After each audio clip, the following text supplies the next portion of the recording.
روزہ رسول کی زیارت کو حرام قرار دیا گیا اور حضور کے گنبد خضرا کو صنم اکبر کہا گیا.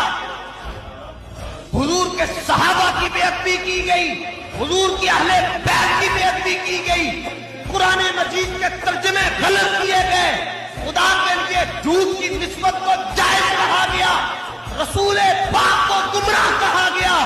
تو چشتی رونے لگا, نقشبندی بھی رویا, سہروردی بھی رویا, قادری بھی رویا, ہر طرف سے چیخ و پکار کہ مالک جان تو کدھر جائے, کس کے در پر دستک دے, کس سے فتویٰ مانگے.